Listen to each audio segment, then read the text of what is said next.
Today, I'm going to explain a drama, horror, mystery, and science fiction film called The Room. Spoilers ahead. Watch out and take care. A young couple, Matt and Kate, move into their new home in upstate New York. Both of them enjoy the early times of being a young married couple as they start anew. Their new house requires renovations and repairs here and there, so they start to work around it. Upon organizing the kitchen, Kate sees a dead bird inside a cabinet and goes outside to bury it. She gets distracted by Matt, who talks to her from the window and looks back to see the bird disappear. While throwing away stuff that came with the house, Matt notices something weird in the wall, so he tears the wallpaper to see it better. In there, he uncovers a large door with a weird keyhole. In an attempt to unlock the door, he rummages through the pile of old stuff and finds the key. Matt inserts it into the keyhole and immediately calls Kate to tell her about it. They open the door together, and the lights in the hallway suddenly flicker. Matt calls the power company to report the problem, and Kate senses something weird about the room, so she follows him. The following day, an operator from the power company arrives to inspect the cause of the surges. To his surprise, the wires in the basement are ancient and intertwined in such a weird-looking way. When Matt asks if he can do anything about it, the operator says that he has never seen anything like it. Before the operator leaves, he tells Matt about the home's previous owners who got murdered inside the house. Upon hearing the shocking news, he immediately does his research about it. In an old news article, Matt learns that the couple who died are named Paul and Madeline Schaefer. Moreover, the identity of the suspect remains unknown and is aliased as John Doe. Matt, being an artist, tries to draw John Doe's face on his sketch pad and takes a break from it inside the mysterious room. He finishes a bottle of liquor and wishes that he could have another bottle to himself. The lamp flickers, and to his surprise, another bottle appears. Matt examines the bottle and realizes that the room can grant wishes. Kate wakes up to the sound of flickering lights in the living room and goes upstairs to check on Matt. Inside the room, she finds him far beyond excited as space is filled with new stuff. Matt happily shows Kate an authentic Van Gogh painting and explains that the room can grant any material wish. Thinking that it is one of Matt's pranks, Kate laughs it off but realizes that her husband is serious. She tests his theory and asks for $1,000. Matt rummages around the whole room and finally picks up the money Kate wished for. Still skeptical, she asks for $1 million and just like that, they are millionaires. However, Kate finds it scary and walks out. Matt persuades her that they should have fun with it. The couple spends the whole day wishing their life away. Clothes, champagne, art, and money are just one wish within their reach. Matt and Kate's happiness are beyond compare as they drown themselves in expensive things. At the end of the night, Kate questions how the room manages to grant their wishes, but Matt tells her not to worry about it. For the following days, their fun and lavishness know no bounds. Every time they make a wish, lights flicker, and so does the power source in the basement. They celebrate their overnight wealth by partying together inside the room with drinks and gifts. However, the fun and action do not last long.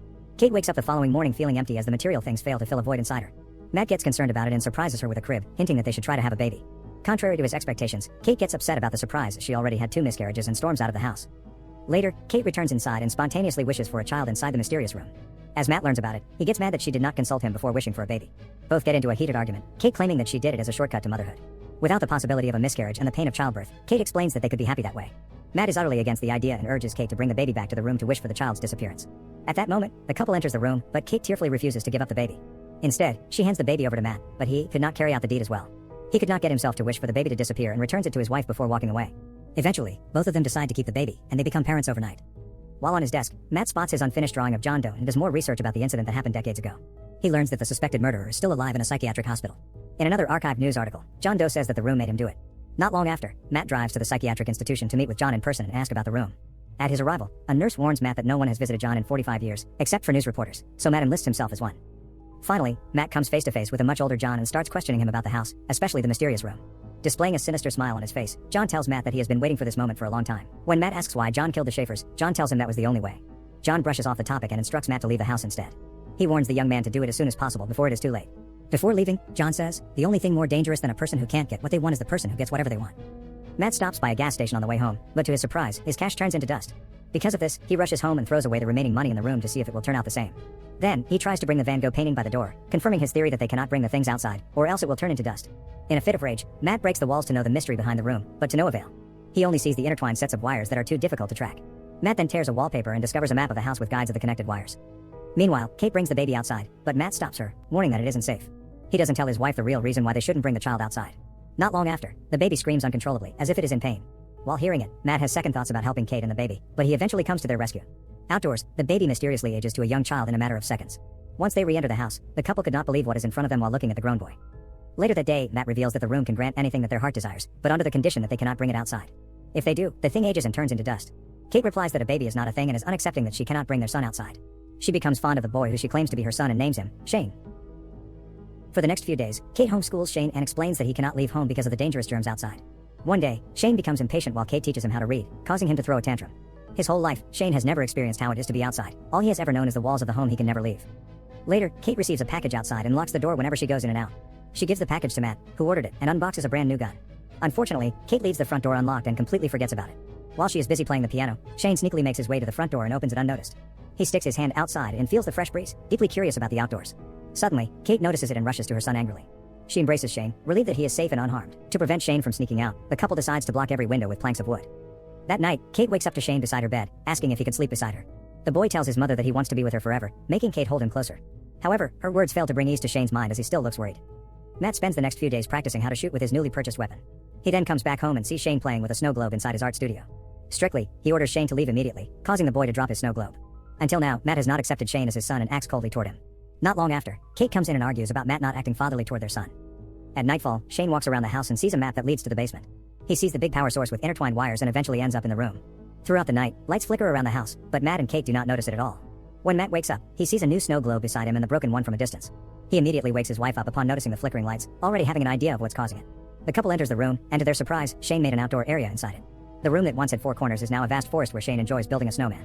Kate is completely mesmerized by the world her son has created for himself and joins in with his fun. On the other hand, Matt is enraged and grabs Shane by the arm to bring him back inside. The incident causes the couple to argue whether or not to permit Shane to enter the room and play. Matt insists that it is dangerous, but Kate thinks otherwise. While they argue, the phone rings and Shane answers it, despite not being allowed to pick up the phone or talk to anyone else. Matt grabs the phone from the boy, and to his surprise, John calls and realizes that the couple wished for a boy. From the kitchen, Kate listens to their conversation with another phone and overhears their whole conversation. John explains that it entails the ultimate sacrifice of life for Shane to go freely outside the house. If Kate dies, Shane can go out and age, like everyone else.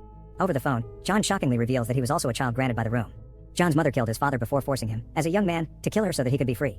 Then, he tells Matt that he has 2 options, kill Shane and save Kate, or kill Kate and save Shane.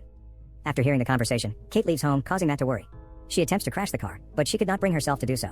Being alone with Shane in the house, Matt acts frantically and even trashes his studio. Not long after, he prepares dinner for Shane, who sits across from him in the dining room. The curious boy keeps asking him questions, and with his growing annoyance, Matt loses his cool. Shane is told that he is not a real boy, and he does not have parents. Still, in a fit of rage, Matt drags Shane by the front door, but the boy runs back upstairs out of fear. In Shane's room, Matt realizes that he hurt him and sincerely apologizes for his actions. The boy asks if Matt could read to him, and they end up sleeping beside each other. As Kate arrives home, she is still confused by her emotions, but the sight of Matt and Shane lying beside each other brings her peace. Later that night, the couple shares an intimate moment as Shane watches. The boy waits for his parents to fall asleep and steals the key to the front door once they do. The following day, Matt and Kate discover that Shane went outside after seeing the front door open. In another area of the house, they are stunned to see Shane age overnight, though he still has the mind of a boy. He now appears to be a grown man and even holds his parents at gunpoint. Once Kate gets him to calm down, Matt throws himself at Shane and the two get into a fight. Being thrown onto the floor because of the brawl, Kate slowly loses her consciousness. Moments later, Kate wakes up to Matt, informing her that Shane died after being accidentally shot. Devastated, Kate goes out and breaks into tears, unable to cope with Shane's death. Matt comforts and carries her back into the house, where she continues to grieve. Back in the room where the fight happened, the real Matt gains consciousness and looks for his wife around the house. Still, in a state of panic, he notices flickering lights and gets under the idea that Kate and Shane, who is shapeshifted into Matt, are inside. All the while, Kate is still clueless about Shane being the one in front of her instead of Matt. However, she realizes the truth of the person's identity in front of her after Shane makes one of his habits of eating ice. Matt tries to make his way inside the room with all his will by breaking the wall and passing through all the wires. He finally reaches the room, which is now a forest full of woods. It reveals that Shane used the room to enlarge the outdoor area and duplicate the house inside it. He shapeshifted into Matt to kidnap Kate to the cloned home and take advantage of her in a sensual way. Determined to claim his wife back, Matt runs through the woods and finally arrives at the cloned home. He breaks in just as Shane forces himself on Kate in his bedroom. After hearing Matt break in, Shane gets up to prepare for another fight. This allows Kate to get up and leave, but she sees 2 versions of Matt across the hallway. Her dilemma at the moment is beyond compare as the two have an uncanny resemblance. One of them grabs her by the hand, but she pushes him after calling out Shane's name, which grabs his attention. Shane loses his consciousness after falling down the stairs and transforms into his real appearance. Meanwhile, Matt and Kate cannot get out of the room because Shane keeps wishing for them to be trapped inside. After countless tries of arriving at the same place, Matt stops and thinks of a way out. The couple comes face to face with Shane by the door, who advances at Matt and stabs him to death. Afterward, Shane comforts Kate but realizes that they are just clones and replications of the real ones. Matt and Kate quickly run to the room's exit through the woods while being chased by Shane, who grows more aggressive after being tricked. At the real home, Shane attacks Matt but is pulled with him outside. Realizing that it will cost his life, Shane runs back to the door, but Kate immediately closes it before he could get inside. Shane screams, "Mommy," while Kate looks at him as he ages into an elderly man. He walks slowly as his body decays and eventually turns into dust. Despite his faults, Kate still cries over his body, having spent a significant amount of time with him as her son. At that moment, the couple clings to each other after a traumatizing day. A month later, they move into a smaller place and settle in peace. But not for long, Kate looks in horror at her pregnancy test that comes out positive, unsure if the baby belongs to Matt or Shane. As if things are not bad enough, a lamp flickers, and she gets under the impression that all along, they might still be in the room. In the story, Matt and Kate have completely been blinded by the riches that the room has to offer. With the unexplained magic, they become more careless with their desires, even wishing for a child after a series of miscarriages. The flickering light at their new apartment at the end gives a slim possibility of them still being in the room, or a glitch in the building may also cause it. Among the most shocking revelations is Kate's pregnancy, which could be Matt's or Shane's child. The night before the big incident, Kate and Matt made love, but the grown Shane also assaulted her in the clone home. The mystery of the film does not only revolve around the wish-granting room but, finally, the father of Kate's unborn